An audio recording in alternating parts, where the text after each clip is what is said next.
Ya Abahir, Abu Hurairah, kemana Nabi pergi ikut. Lalu apa kata Nabi? Man bassata rida'ahu, siapa yang membentangkan ridak sorbannya, hatta ulqiya maqalati hadza, sampai saya menyampaikan hadis-hadis ini, falayan sama sami'a minni abada, dia tidak akan lupa apa yang dia dengar dari saya selamanya. Abu Bakar, Umar, Utsman, Ali, Amirul Mukminin, khalifah, pemimpin. Tapi yang paling banyak meriwayatkan hadis adalah Abu Hurairah. Berarti sudah 40 menit. Begitulah sahabat Nabi. Ada sahabat Nabi yang didoakan Nabi, Allahumma faqihhu fid din, dalamkan ilmu agamanya, wa allimhu ta'wil, ajarkan dia tafsir ta'wil Al-Quran. Namanya Abdullah bin Abbas. Abdullah bin Abbas punya murid Ad-Dhahhak, Jabir, Ikrimah. Nabi punya murid namanya sahabat. Sahabat punya murid namanya tabi'in. Tabi'in punya murid namanya tabi'in. Di antara tabi'in adalah Imam Malik. Malik bin Anas. Imam Malik punya murid namanya Imam Syafi'i. Imam Syafi'i setelah belajar di Makkah bersama Sufyan ibnu Uyainah, dia ingin memperdalam ilmunya. Dia pun pergi ke Madinah belajar kepada Imam Malik bin Anas. Khatam dari Imam Malik kitab Muwatta, dia pergi ke Yaman. Dari Yaman dia pergi ke Kufah menemui murid-murid Imam Abu Hanifah, Imam Hanafi. Setelah itu dia berangkat ke Mesir tahun 200, meninggal di Fustat Kairo tahun 204. Imam Syafi'i punya murid namanya Imam Ahmad bin Hambal. Itulah dia Imam Hambali. Makamnya di Baghdad, Irak, meninggal tahun 241.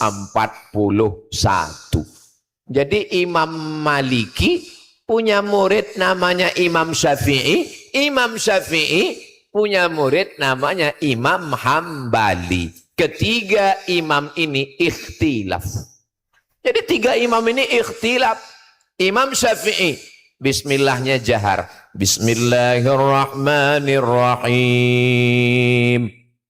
Imam Hambali bismillahnya sir, bismillahirrahmanirrahim, alhamdulillahirabbil alamin. Imam Maliki enggak pakai bismillah sama sekali, alhamdulillahirabbil alamin.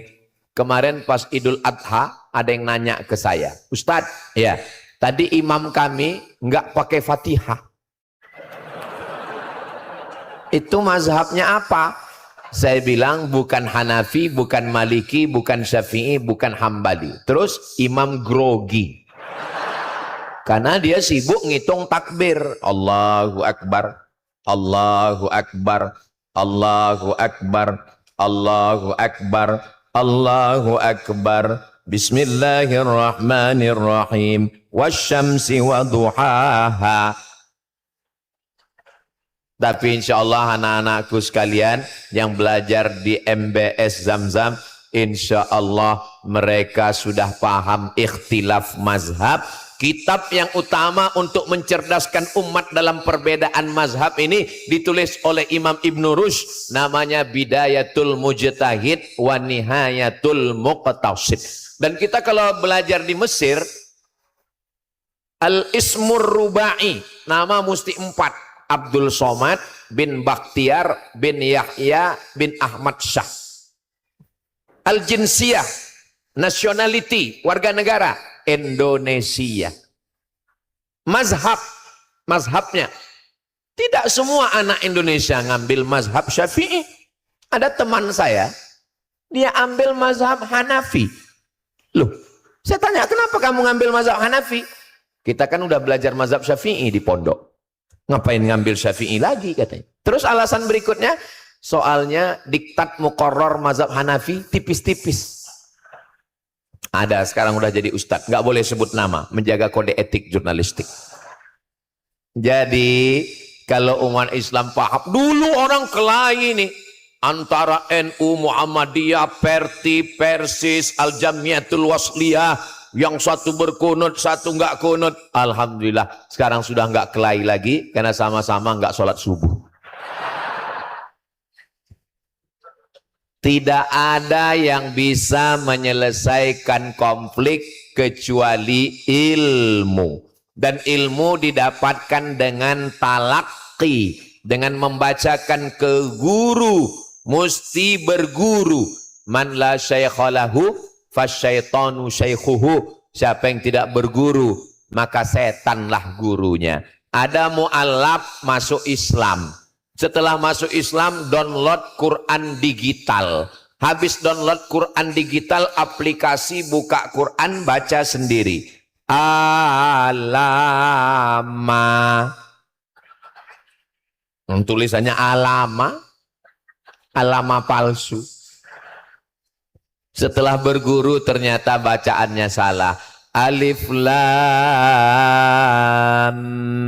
mim. Enggak ada lam. Mana ada lam? Enggak ada. Mim. Alama kok. Kenapa tulisannya sama, bacaannya beda? Di sini alama, alam nasroh. Di sini alama, alam taro kaifa fa'ala. Di sini kok alif lam mim. Makanya berguru. Alhamdulillah. Berguru itu diperoleh melalui mondok. Karena di mondok, kalau di sekolah cuman ngelihat guru saat di kelas. Tapi kalau di pondok, bagaimana guru dengan ibu nyai, bagaimana guru dengan anaknya, bagaimana guru makan, bagaimana guru ke masjid 24 hours, 24 jam, 24 sa'ah dengan guru. Beruntung kalian anak-anakku yang sudah belajar bersama guru di pondok pesantren modern Zamzam Muhammadiyah. Mudah-mudahan menjadi anak soleh solehah pemimpin umat masa depan. Poin yang ketiga, memuliakan murid. Orang yang punya kemauan diambil dari kata aroda yuridu irodah. Irodah yang punya kemauan. Orang yang punya kemauan itu namanya murid. Saya sampai sekarang, tolong yang ahli bahasa Inggris, tolong bantu saya kalau ngerti asal katanya. Student. S-T-U-D-E-N-T. Student. Itu maknanya cuman siswa. Tapi makna yang mendalam, kalau bahasa Arab, muridun. Artinya orang yang punya kemauan. Makanya kalau ada orang belajar di pondok nggak punya kemauan, itu bukan murid. Lalu apa dia? Student.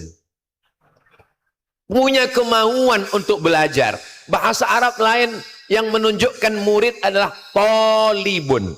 Dari kata talaba yatlubu, menuntut, mencari. Talibun. Kalau dia sudah belajar S1, S2, S3, bahithun. Diambil dari kata bahasa ya bahasu. Orang yang suka membahas, mubahasah, meneliti, research. Maka bahasa ya bahasu, bahithun. Talaba yatlubu, talibun. Lalu kemudian dia juga disebut sebagai arada yuridu iradatan muridun. Coba lihat. Murid-murid, kata Upin Ipin. Saudaraku yang dimuliakan Allah Subhanahu wa taala, tapi memang menghadapi murid ini ada seninya.